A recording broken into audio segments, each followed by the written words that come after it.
Returning to the office. Whoop. I was about to welcome everybody to the returning to the office in 2021. This is obviously a hot topic as we all hopefully are coming out of the worst end of the pandemic in the last 15 months. And it's certainly been a hot topic of conversation. And the more that you talk with people, the more that you begin to understand that everybody's doing it a different way. That a lot of people are wrestling with some challenges still, and some people are very conservative. Some people have frankly never left the workplace. So what we decided to do is come up with just a round table, if you will, and give people a chance to share a little bit about what they're doing. To that end, we've invited 8 people. First, I should have mentioned also, Pam told me to mention this. I'm sorry, Pam. We are recording the session, and the link will be posted on the chapter website. If people could do us a favor and stay muted, and if you have questions you'd like to ask panelists or just throw out onto the table, use the chat function, please, and we'll try and get to everybody. So with that, I want to introduce the folks who've agreed to come on and share a little bit about what their experiences are with their various organizations. So we have Tim Strock from City and County of Denver. He's the Manager of Finance and Administration for the Office of Climate Action, Sustainability, and Resiliency. How long is your business card, Tim? Jeez Louise, long title. That's right. Laura Kroger is the Engineering Director for Mile High Flood District. We have Justin Schmitz, Public Works Director for Lone Tree. Mark Johnston, who's the Assistant Public Works Director for Town of Breckenridge. Keith Reister, Public Works Director for City of Littleton. Wayne Sommer, City of Aurora's Recovery Manager under the Disaster Recovery Plan. Travis Easton, who's the Public Works Director for City of Colorado Springs. And I'm Mark Jackson. I'm the Public Works Director for City of Loveland. So that's a lot of people, and we only have an hour. And so what let's kick it off a little bit, and we're gonna do a lightning round or Public Works version of speed dating here. I'll ask each of the panelists to take 5 minutes and just kind of give a 50,000 foot overview. Where are you at right now? Have you returned to the office? Did you ever leave the office? What are some of the challenges that you're facing? And is there anything innovative you'd like to share with the group? So with that, Tim, do you want to kick us off? Sure, I'd love to. Thank you very much, Mark. I'm going to share my screen here real quick. Just help me guide myself through my discussion here. City and County of Denver. I was in Dottie prior to being in Climate Action. So about a month ago, I switched over. So I was in the Department of Transportation Infrastructure for Denver throughout the pandemic, at least up to this point. And I wanted to kind of talk about some of the innovations that we sort of built along the way. It was important for us to be able to track work. We started in analytics. I was in the analytics function within Dottie. We started in 2014 with our first 100% remote employee. And what we had to do is we had to justify that work by showing that we were accountable and that we were actually doing work from home. Back then, it wasn't even a thing, and I know Justin remembers a guy by the name of Rob Duncanson, who may not have been too warm to the idea. But anyway, so having the systems in place is really helpful to really justify and hold people accountable, and also to make sure that everybody gets a fair distribution of work. So we started leveraging enterprise solutions, everything across Office 365, SharePoint, and Intex. I don't know if you guys have similar opportunities, but just looking at ways that we can document work across organizations using spreadsheets, Google Docs, et cetera. Project and time management tools such as Monday.com. You see some of these things advertised. We use Jira, which was a time and project management tool. We all love logging our time, that's always fun, but it's really helpful in this environment. You can do it so it's not so painful. One thing that Dottie is doing for the capital project side is this: they're introducing a project management information system across the board. Origo was the selected vendor. And what that'll allow to do, it'll allow everybody to track their work from plan through build. So it's a really comprehensive tool, and you can even add asset management into that. You can add maintenance along assets as well. So having a solution like that, you can document work, again, understand who's doing how much, make sure it's fairly distributed, and then be able to hold people accountable to the work that is required to be done. Obviously, we're all living through this, so there's a lot of challenges. The expectations from employees have changed over time. So everybody's kind of gotten into this rhythm where working from home is great. We're saving time, we're saving money. So we have the expectations to deal with the satisfaction issue, et cetera. It was advantageous, obviously, with the reduction in single occupancy vehicles in terms of emissions, and that transportation graphic over there shows, we have a big portion of our greenhouse gas that is transportation. A big chunk of that is passenger vehicles and so on. So we reduce power consumption by not going into the office. Paper has been reduced, et cetera. So there's a lot of good positives on the environmental side. But, we need to balance the economic realities of coming back and not coming back. Denver's unique, obviously, in terms of the bars and restaurants and the hospitality that drives our economy and the tax revenue that's associated with that. So we're kind of working through this in terms of figuring out what the best mix is for coming back. One thing that Denver has done a really good job of is to make sure that the employees are engaged in the discussion about returning to work. So Dottie had a task force for a strike force for determining, what the impacts were on people, allowed them to have a say in the matter.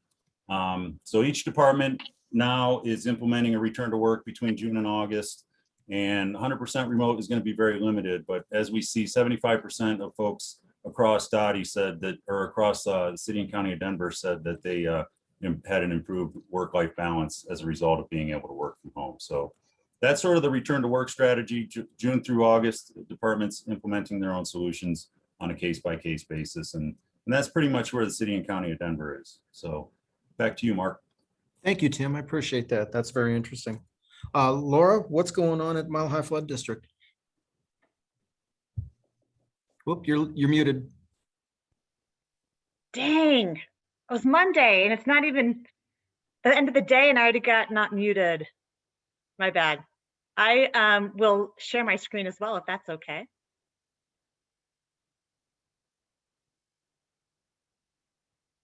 Although I'm not getting permissions. Anything? Okay, well, I'll talk anyway. So at the district, we are going back to the office July 1st. And just to give a little background, as a regional agency, we pretty much had the option to work from home when this all happened. And so we were fortunate that way. And also want to recognize all of those that didn't have that opportunity because that was a lot harder transition. But what we found is that working from home actually worked well for us. And so going back to the office is definitely something we wanted to be thoughtful about. And now I can share my screen. And I'll show you my, are you getting my full screen? How's that? Not getting full screen. There we go. There we go. Okay, so we're strutting our stuff back in. And I think we're all on board that we want to kick butt work culture, right? And so being thoughtful about how we go back in has definitely been on our forefront of our minds. And so we've taken a three-prong approach to the transition of going back to the office. And the first was, of course, this prep work that we wanted to do, and then actually going back, and then how do we do a check-in after we get people back in the office? I was at the spin class the other day, and there was two ladies that were talking next to me, and they were complaining about having to go back to work in the office, and no one had consulted with them at all about what that looked like.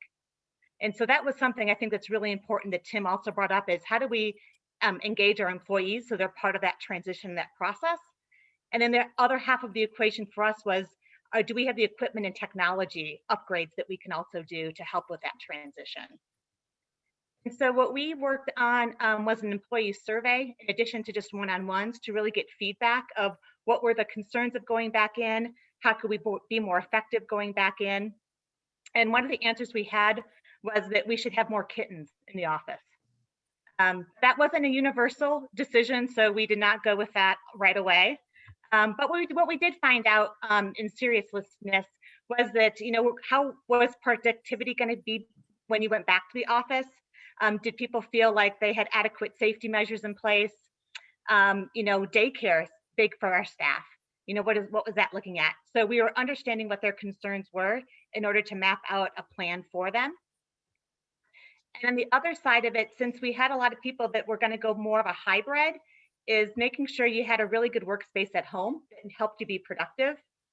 Then also, what did that workspace look at in the office? So a lot of us took our monitors and our docking stations home, and that's not something you can go back and forth with, right? So we had to make sure we had enough equipment to make sure we had docking stations in both locations for our teams. And the other thing that we were looking at is recognizing that this hybrid approach of being able to do some virtual meetings as well as face-to-face or combination, we had to make sure our conference rooms were able to have the technology so that we could have better meetings if we had people that were going to be on screen and also in the room. So those are some of the things that we were talking about ahead of the transition over the last several months. And when we actually talk about going back in, what we heard from everybody universally was flexibility, flexibility, flexibility. It wasn't about assigning that you come in on Mondays and Tuesdays. It was, for us, what we're going with is you need to be in the office for about 16 hours a week. And how you want to use that 16 hours is really going to be based off of the schedule that works for you. And that allows them to work around what meetings are appropriate to be in face-to-face, what works virtually, what works for their kids' schedule. And so when I think everyone heard that, they really relaxed about this idea of going back in. And the other thing that we're still working on is how do we create new norms? Before it was just standard that you should be in a meeting, you should be present, you're not on your phone. Well, we've kind of gotten used to being on calls and virtually and still being able to do our emails. And in some regard, that may be okay, depending on your activity in that meeting. And so what we are trying to work on at the district is when is it appropriate to make sure that we are face-to-face? When does hybrid work? What does virtual work? And then, do you need to make sure your cameras are on? How do you recommend that to the others? And so we're going to create these kind of new norms for us as we move into this transition. And I just really wanted to close with that after we do this transition, I think we all need to be really aware that we got to figure out how's it working for everybody. So how do we continue to solicit feedback and then adapt to what the structure is as we move forward? So that's our game plan at the Mile High Flood District. Very interesting. I think we're going to see some themes today. So thank you, Laura. Justin, do you want to take 5 minutes and tell us about Lone Tree? Yeah, sure thing, Mark, and thanks for the time.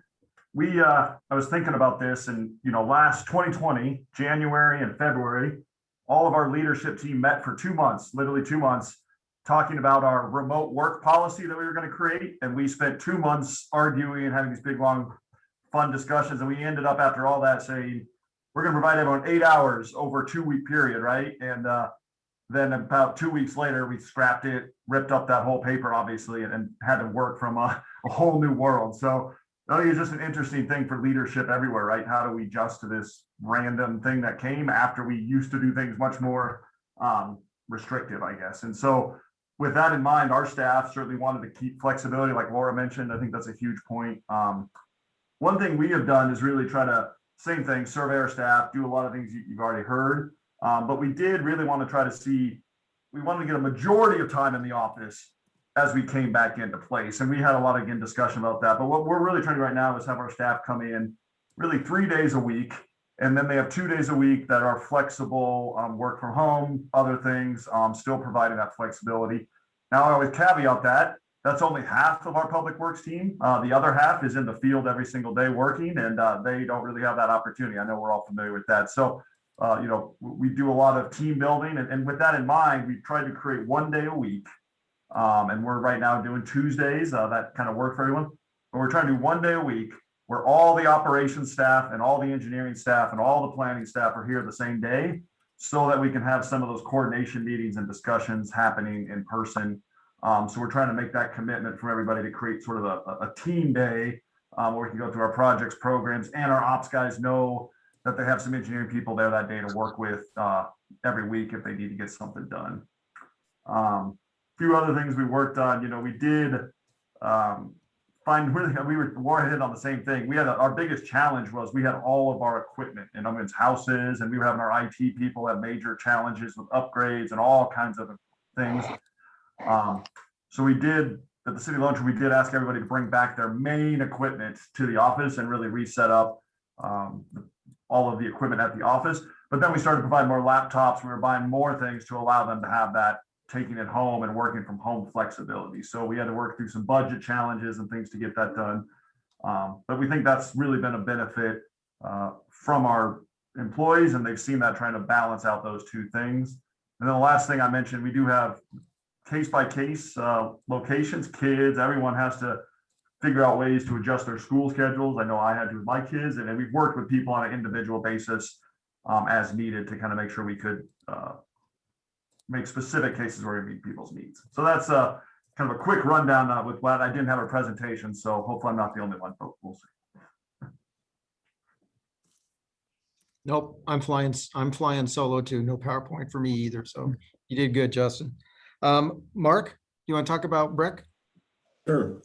So today is the first day we've opened our buildings to the public. So all town buildings are now open to the public for the first time. I think one of the things we learned when we were prepping for that was that, you know, different employees have different comfort levels on returning to work. And some people are excited about it and some people are nervous about it. And some people have daycare issues and all kinds of things. And so like everyone else, we just try to remain flexible and figure it out as we go along.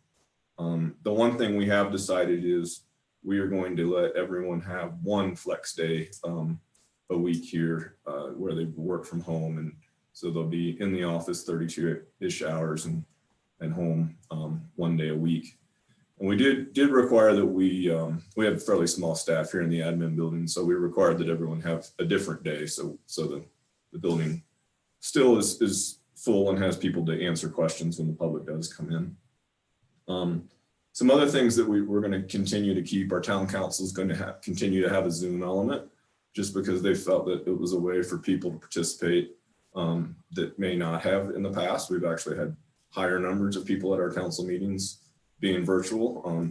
They're back to in person, but there's also a Zoom element to that. And of course, like so many others we've talked about, it's, you know, the ability to have a Zoom meeting with a consultant as opposed to have them charge you 4 hours to drive to your location or something like that. It just has been a great lesson. And also I've noticed that instead of phone conference calls that we used to have on a fairly regular basis, just being able to have everyone have a camera and see facial expressions has been another good thing that's come out of this, in my opinion anyways. Yeah, we're lucky from a technology standpoint that most of our employees already had work laptops and cameras and everything. So we made a few purchases early on, but everyone has the ability to be remote from a technology standpoint. And all of our computers have VPNs, so we can access all of our network drives and that kind of thing. The one interesting thing that's happened here in the mountains, and I think throughout the state, is we have seen a really big increase on our short-term rentals up here, which has made an effect on our local housing market. And for that reason, the housing market is so difficult up here that we have seen more resignations in the past 6 weeks than ever in my career. I mean, we're losing people in every single division of public works here, almost on a daily basis right now. And hiring to replace them is going to be extraordinarily difficult. So something that I don't think many of us could have predicted, but a lot of people are learning that they can move to the mountains and work remotely. And that's really just affecting things here. Our economy's booming. We had better 2020 than 2019 sales tax numbers. So people came here in last summer to cool off, and they didn't stop skiing either. So it's been very interesting to say the least. That's it for me, Mark. Thanks. Thank you. That's very interesting. And how has have you offered the ability to do remote work for some of your employees so that they could live in a more affordable location? Does that work at all, or is this really more field crews? It's a combination of everybody, but no, we haven't offered any 100% remote, but it's obviously something that's going to have to be discussed. But a lot of the folks that we're losing here in public works are those people that need to be physically present. Right. Okay. Very interesting. Thank you, Mark. Keith, talk to us about Littleton. What are you doing in Littleton? Well, we do not have all our buildings open yet. And I am the guy who gets to decide when that happens eventually. Since we have facilities as well, we've had to worry about museum, library, all those kind of things when we're going to reopen those.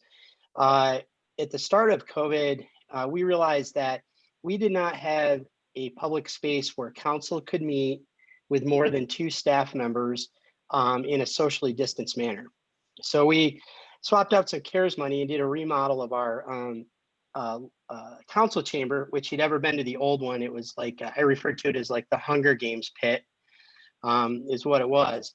And so we've been able to build tech into that and do that. And council came back in person in March, and we had our first meeting last week with public there as well. And the most exciting part for me as a public works director was the first person that came up to the podium in public comment was a citizen who's a kind of a gadfly. And the first thing she did was throw me under the bus about not having an overhead projector in the new council chamber. So I was excited to see the public back in person as usual. So, at this point in time, all of our buildings are open with the exception of the Littleton Center. And that's because we're continuing to do an active remodel project in there. We've taken this time during COVID to really accelerate some capacity work we needed to do in the building. And so that's kind of driving that. Our facilities team, and we lucked out having hired a consultant and a design team and a contractor right before it all started. So that allowed us to really, pivot and go quickly.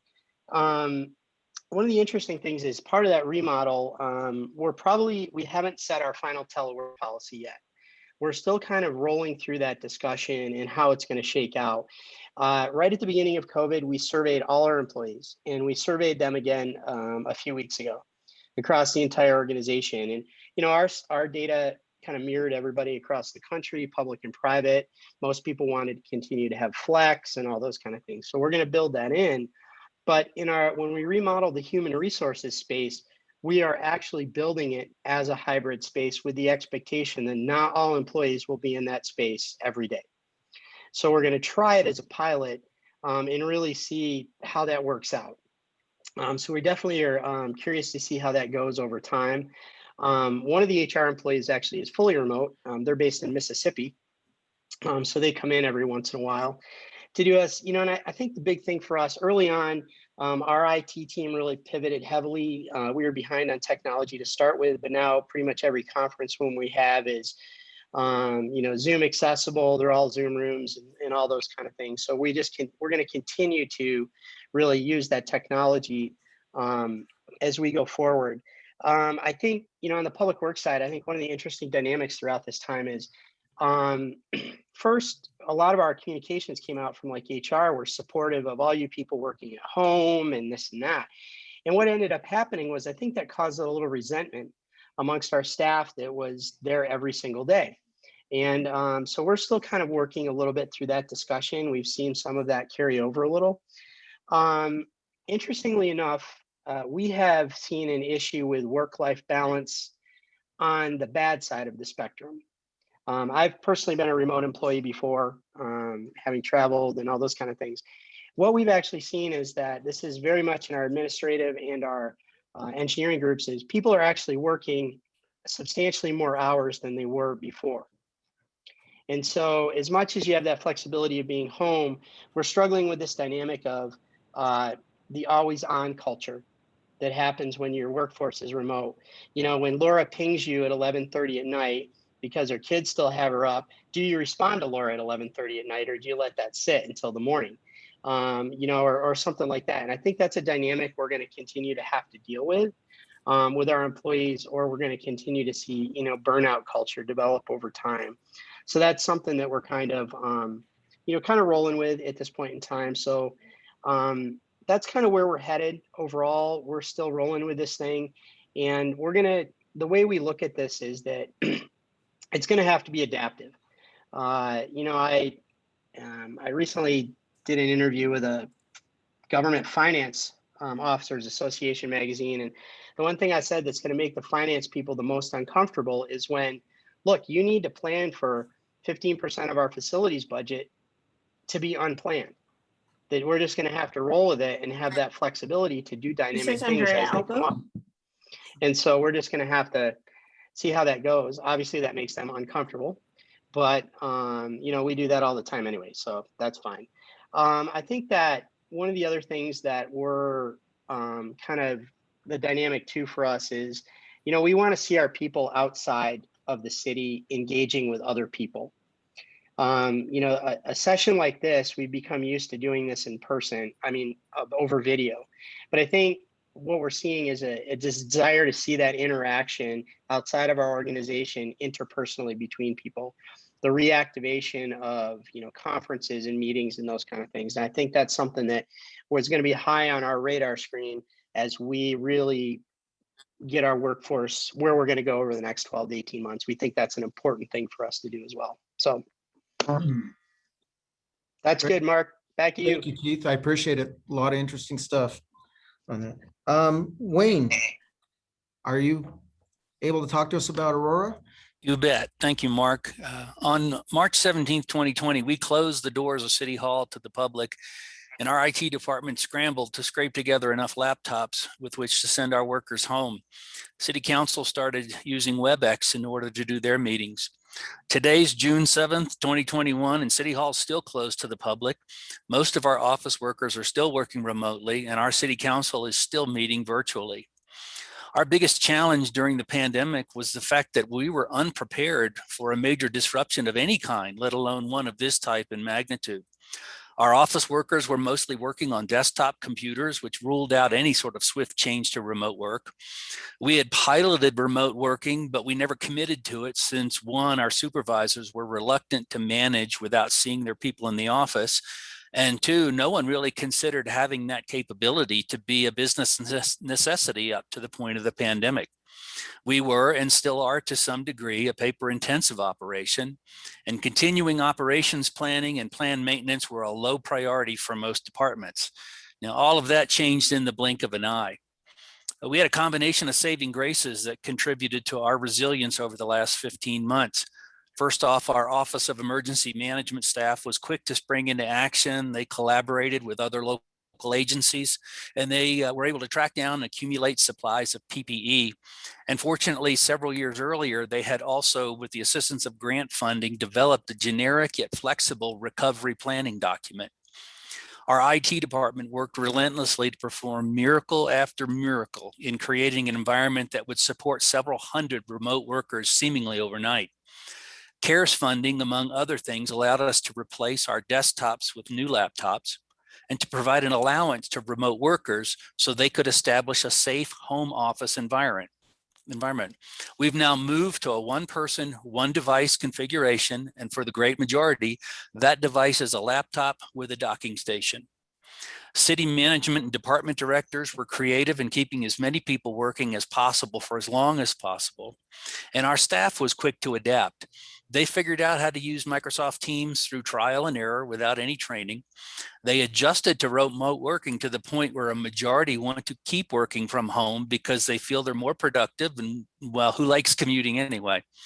We regularly surveyed our remote workers to keep our fingers on the pulse of their welfare. Staff came up with some creative ways to serve the public, such as our library doing curbside pickup and drop-off facilitated by online ordering. And we've surveyed our customers at least twice during this pandemic period, and we've received high ratings for our virtual service delivery during the pandemic period. As we look to the future, there are several things we do not talk about. One, we don't talk about reopening since we never closed. Though our buildings may have been closed to the public, the city's business continued uninterrupted. Two, we don't talk about returning to work since we never stopped working. We had established a number of virtual service delivery capabilities prior to the pandemic, and we built upon those to meet our residents' and businesses' needs. And lastly, we don't talk about returning to the office since for office workers, we transformed our office locations from City Hall and other facilities to the home. Now, we're not rushing to change anything, but instead we're moving methodically and purposefully toward our next normal. Through our recovery committee and informal work groups, we've initiated what we call Aurora Next. It's our effort to develop a more resilient post-pandemic organization. We don't want to be caught on our heels next time. To that end, city management remains committed to remote working and flexibility, subject to the needs of the business and taking into consideration our employees' situations. We'll be focusing on improving our virtual service delivery methods. We're preparing a customer service hub that will centralize our customer service for all departments in one area. We've initiated a chatbot on our website and we'll be expanding its functions in the months ahead. We're exploring a customer relationship management platform to further improve our customer service capabilities. And we've also developed a mechanism for the public to conduct business with staff in a special location inside City Hall when we do decide to reopen the building to the public. We're also considering ways to use technology to take City Hall deeper into the community by making use of existing facilities such as libraries and recreation centers. Now, our non-office workers did not have the luxury to remote work, so we're conducting a summit with a select group of them to identify ways that we can make them more resilient through practices such as flexible scheduling, shifts, and launch from anywhere. We're not ready yet to declare COVID behind us. Although the trends are pointing in that direction, we've seen this disease rebound before, and despite having a decent reported staff vaccination rate, we are not expecting everyone to get vaccinated, and we want to make sure we've got appropriate health safety measures in place before we start increasing personal exposures. The development of our next normal is probably going to take as much time as our initial response to the pandemic. March 2020 is behind us as far as we're concerned. We're committed to moving forward and identifying the pain points of our new model and working to improve those. We are not going back to the way things used to be. Thanks. I mean, that's really, really interesting. It's just fascinating to see the differences between organizations and how they're approaching this. I do want to take just a quick second to say, if people who are tuning in, if you have questions that you'd like to ask any of the panelists, or you'd like to share something, go into the chat function and put your questions in there, and we'll try and get to them on that. Travis, do you want to talk about Colorado Springs? Sure. Yeah, and thank you for having me today. So within Colorado Springs, we have about 300 people in the Public Works Department, and it was alluded to earlier that a lot of the maintenance folks and construction folks, those folks remained in the field and didn't remotely work at all. They continued their inspections, the roadway maintenance, concrete work, and things of that nature. The transit services also continued with people showing up every day. We did have some office administrative staff that did work remotely. Like Aurora, we were somewhat behind the curve from an IT perspective as well. It did take a little bit of time for a lot of those folks to get the laptops and things set up to where they could work remotely. But we eventually got there. One of the things that we were in the process of implementing was a an electronic review system for any development reviews, things of that nature. So luckily, we were just getting that finalized when the pandemic hit. So we had that working in our favor. So we relied heavily on that from a development review perspective. One thing that I'll add that we did, and I'm sure others on this call went through the same thing, but I'll just add this wrinkle in there. With respect to finance and budget, all of the department heads sat down with the mayor, and we came up with anticipated budget cuts last March, April, of what we were thinking we were going to need to address and get through this pandemic. And so from Public Works in Colorado Springs, we cut about $350,000 from our operating budget, and that was across almost all of the divisions within the department.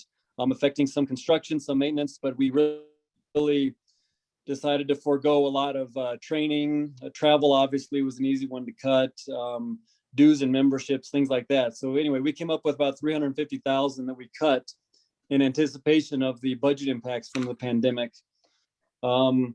With respect to returning to work, on May 17th of this year, the mayor wanted everybody back in the office. And so everybody has returned. They've been back in the office for not quite a month yet.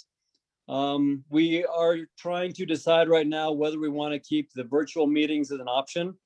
I personally like it, especially for, meetings up in Denver every now and then. I like having the remote possibility, and saves a lot of drive time. And it was a good point brought up earlier, consultant time as well that could be saved. So we're in the process right now of trying to decide, do we keep the virtual meetings or not? And is it sort of a hybrid? So more to come on that.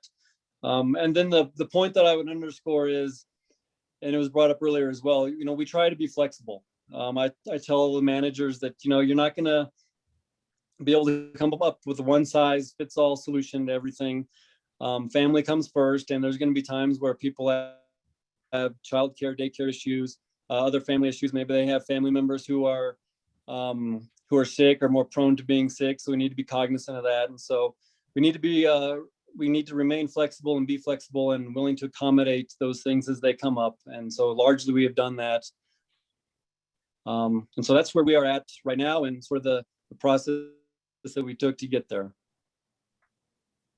Great, thank you, Travis. And I feel your pain. We took $1 million haircut in 2020, anticipating a very significant downturn that luckily didn't materialize. But my $1 million haircut didn't rematerialize though. So funny how that. Yeah, exactly, Keith. Exactly on that. With City of Loveland, I think it's very interesting. I think we've experienced a lot of what the other panelists have mentioned. I think we got really, really lucky in some ways, but sometimes luck favors the prepared. About 6 months prior to the pandemic, we had started working on some resiliency and updates of coops, and just how resilient were we? So one of the things that I challenged everybody with was getting them more mobile in case we lost our campus, our main campus. How could we function? And so as a result, we probably had 75 to 80% of our workforce in laptops by the time the pandemic hit. So we were literally able within 2 or 3 days to flip a switch, have our call centers 100% remote. And it, in a lot of ways, was very, very effective. And so much to the point that we're still doing rotating shifts in and out, but still have a fully functioning call center. We have, I think it was Mark who mentioned that we'd have somebody at the front counter for customer service. We always have that front facing, but it's worked really, really well. Like a lot of people had mentioned, we had a lot of tension between the field-based workers and the folks who could work remotely. And I think we became, it became obvious pretty fast that we couldn't make everybody happy.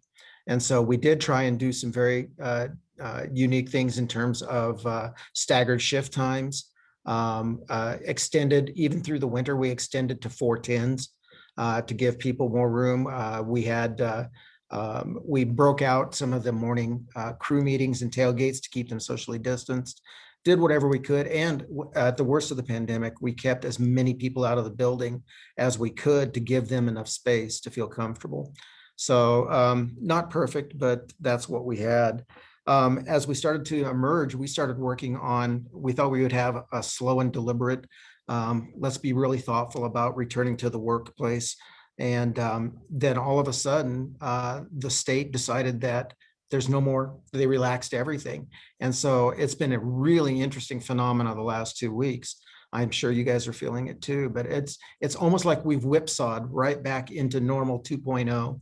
I've got people who, even though I've got professional staff who can work remotely when they want to, they're back in the office. We're probably easily 95% capacity full on that. But I don't know if that's going to continue in that fashion. We're going to put forward a proposal to the executive leadership team and the city manager that will build some criteria around flexible work policies.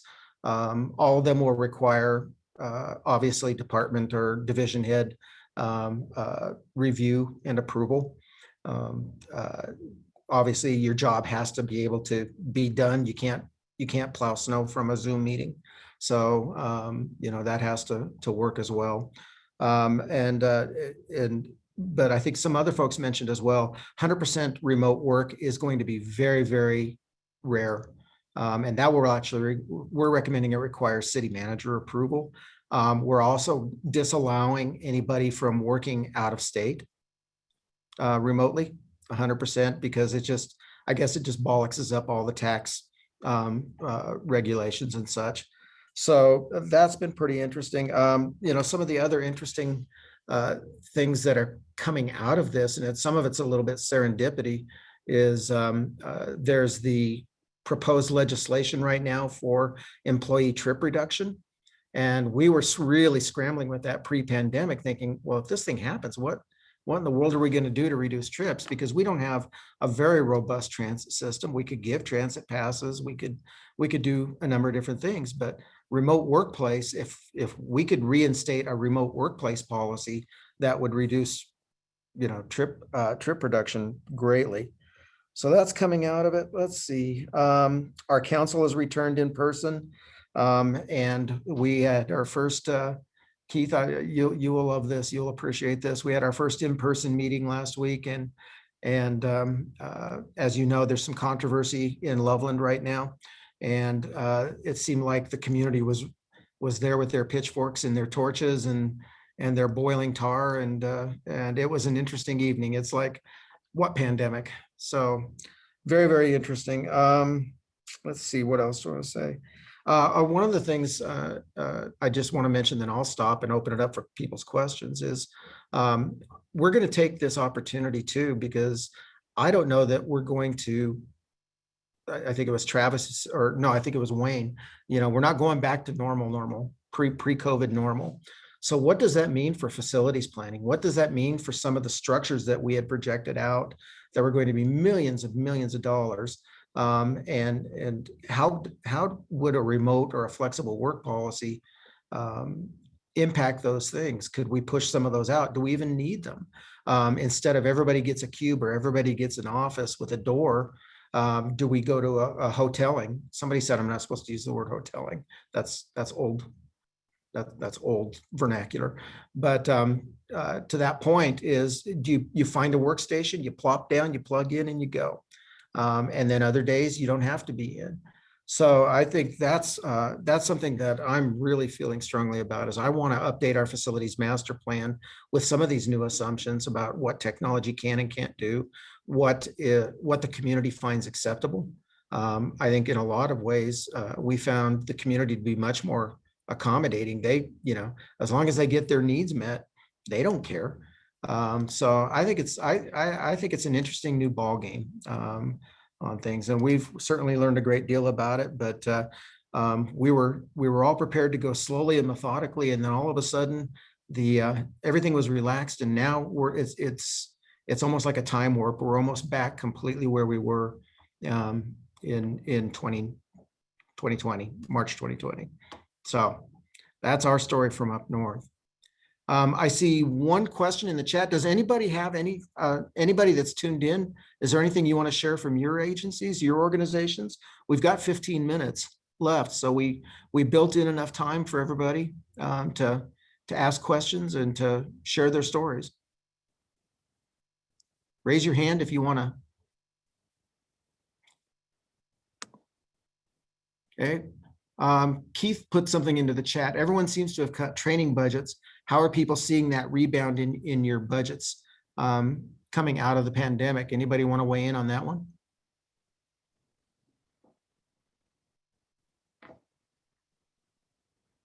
Our budget, go ahead.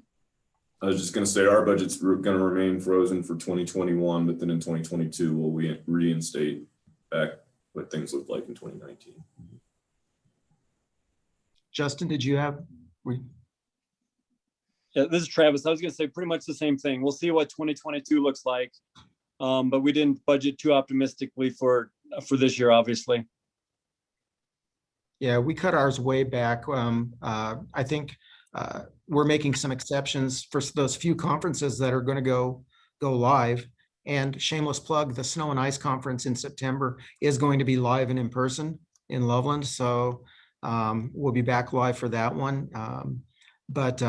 So for PWX, for example, I'm not going to go this year, but I do have an employee who has a session that was accepted. So we're going to send him on that. I thought that was fair, and we could scrape that together. But by and large, there's most of the offerings I'm still seeing are virtual. So, but I think it's loosening up really fast.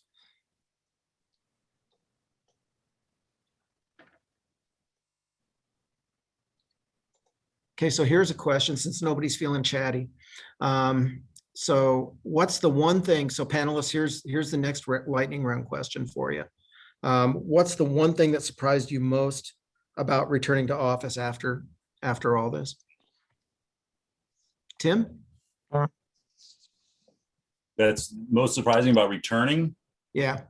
Actually wanting to return. It's nice to get back, and it's nice to see folks and have that collaborative effort where, you kind of get maybe a little bit more creative, a little bit more relaxed about, instead of doing the formal Zoom and team stuff. So I think everybody's kind of seeing that, and everybody's really kind of hopeful that a lot of that comes back as we sort of get people back together in the actual office space. So, and just one note too, Mark, we are doing hoteling. I don't know if we're allowed to say that, but we're doing reservations for cubes in our space for climate action. And we're going to have landing spaces for people, and we're going to reserve them and come in on the days that we can, and not come in on the days that we're remoting. So definitely a real hybrid solution there. So It'd be really interesting to circle back with you in a few months and see how that's working. yeah, it'll be fun. Good. I'm just going to call people out as I see them. Travis? Yeah, I would say pretty much the same thing, that there were some people anxious and wanting to get back to work. I was pleasantly surprised by that. Yep, good. Laura?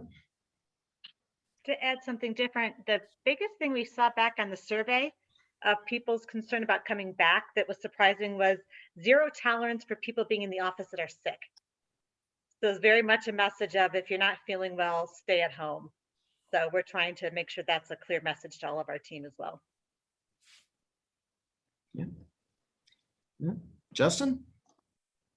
Yeah, I think the two things we saw, one was we have a big community area sort of, and I wondered how long it would take for food to return and everybody to hang out around it. I thought it would take a long time. It was like 3 days. So, the comfort level of people getting back together and wanting to have those interactions was a lot higher than I thought, I guess, right? We're seeing people really get comfortable being back together quicker than I thought. And so I thought that was a good part. The other thing I wasn't as surprised by was with our flexible schedule, nobody wants to work on a Friday. So we've been trying to make sure we rotate schedules. So we do have Friday covered. I wouldn't say that was a surprise. That was exactly what we expected.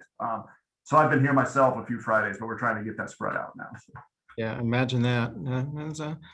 Hey, Mark? Yeah. To add on to that with Justin, we did take the lead from some other local governments about not having our office opened on Fridays because it's been such a challenge. And so we went with just a 4-day a week in office with upfront staff. I'm going to tell my city manager that, Laura. That'd be good. Yeah.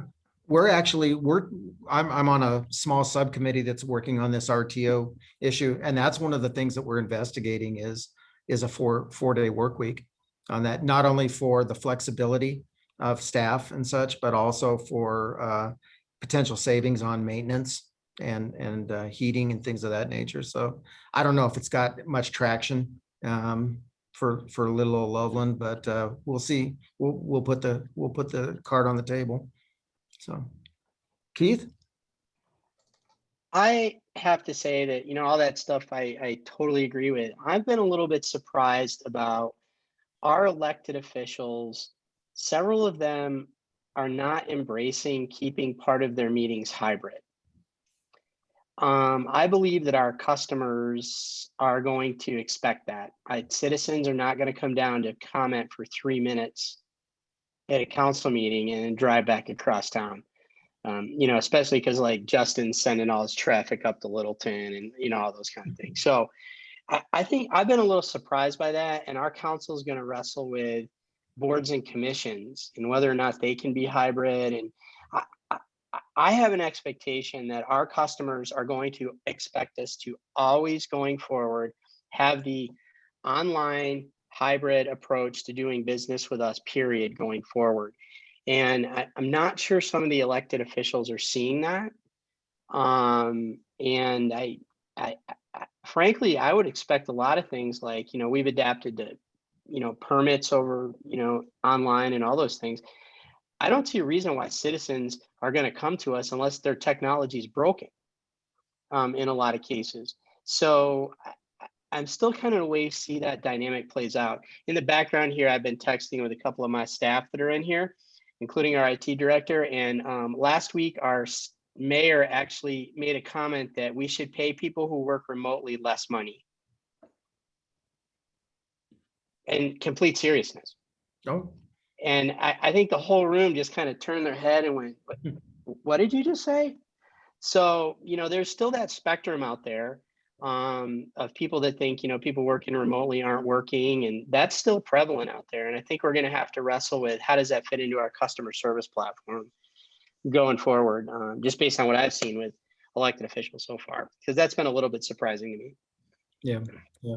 And I think you're right. I think the genie's out of the bottle in terms of like in council meetings. There's, our council actually, as conservative as they are, they insisted on retaining call in and email types of public participation. So I think the genie's out of the bottle on that one. Well, Wayne? on the other hand, if Mark, if Oh. any of you have an overhead projector, I'm still looking for one.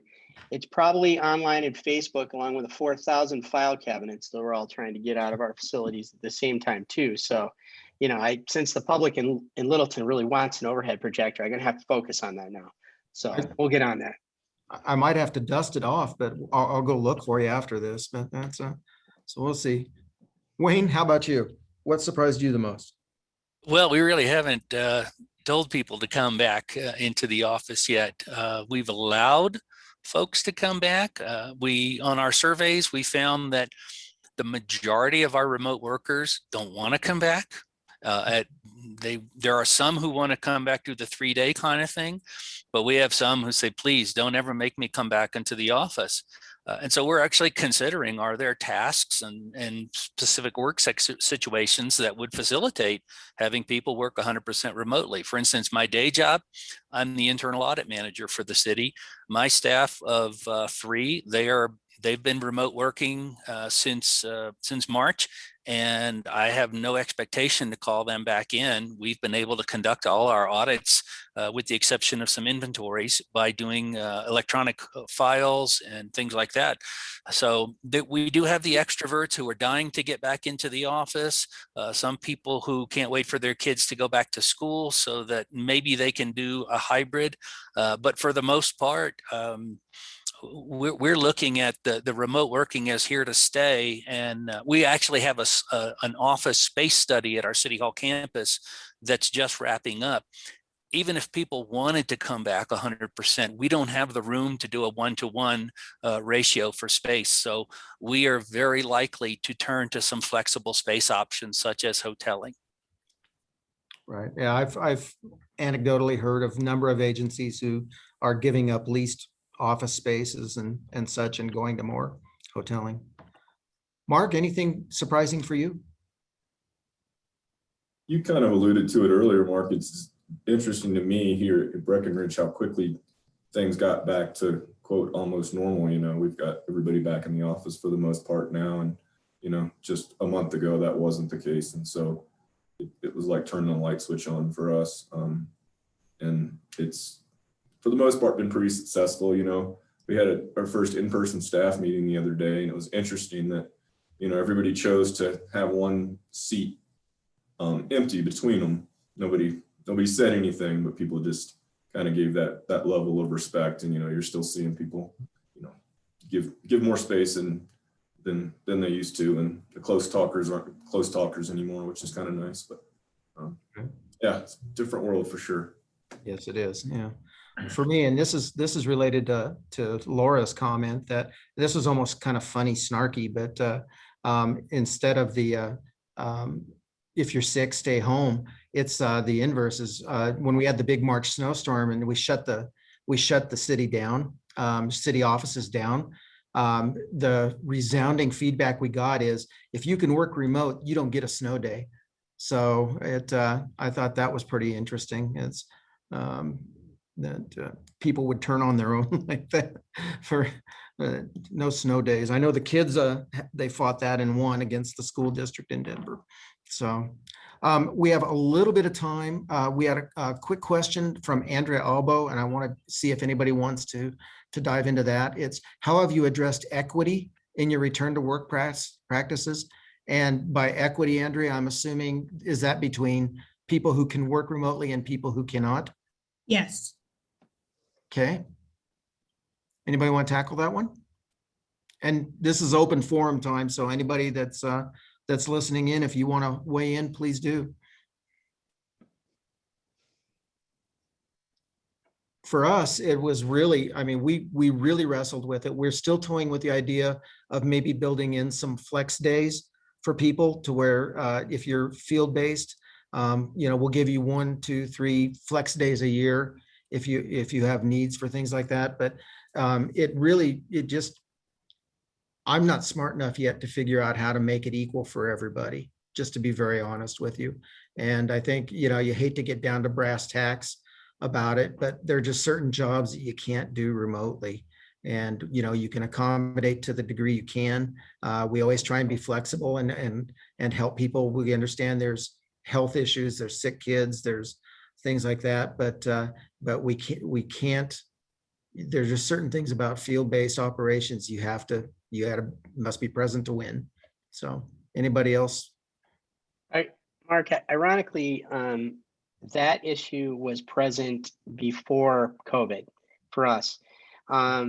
I've joked that since I've been in Littleton, we've shut the city down more times than all the rest of my career combined for weather events. And the issue of that was already present beforehand.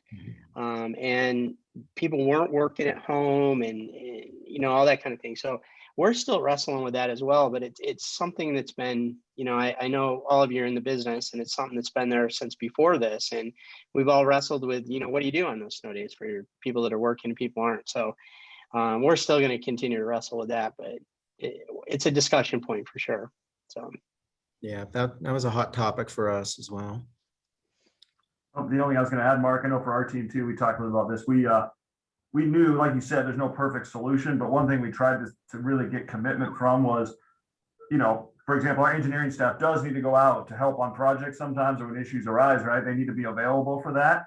And maybe they're working remote one day, well, that they still would need to go out there and do that, right? So we try to create equity in the making sure the work is happening together, and making sure our whole team knows that everyone is committed to help each other in those cases and to get out there. And we've seen that, I think, help that camaraderie at least be built up, even though you may be working in a different place, everyone's committed to get to the same goal.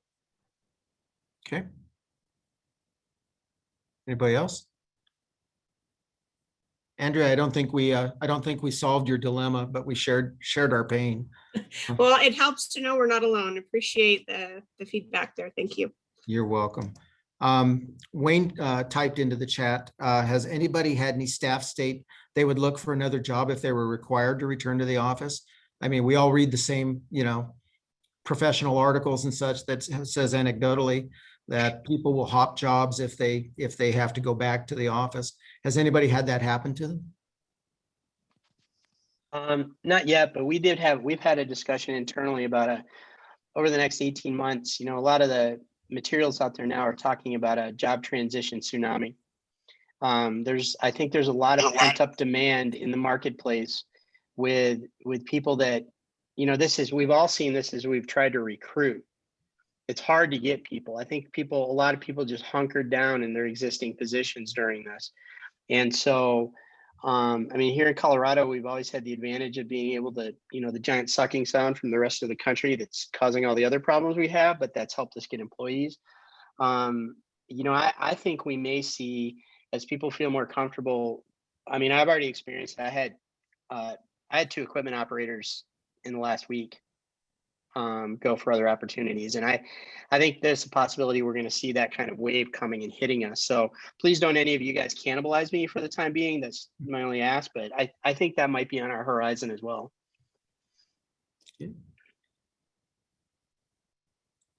I don't see anybody else. I want to be respectful of time. We're at 2 o'clock now.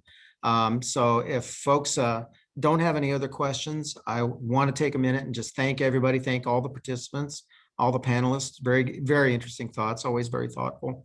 And also take everybody who tuned in and gave us an hour to listen. I hope this was productive. We are going to have this session, and the link will be posted on the chapter website, so go check it out. And I think we're also going to be posting some of the documents that people were alluding to, surveys, employee surveys, things like that. So check it out for that as well. And then Pamela also wanted me to make sure and remind everybody that we have a couple of APWA Colorado events coming up. We have the chapter golf tournament on August 16th. The Snow and Ice Conference that I talked about earlier is September 29th through October 1st. And the annual chapter conference is scheduled for October 25th and 26th. So with that, nice to see everybody again. It's nice to see the lower half of people's faces again. And wish you all good times, safe, be well. And thanks for tuning in.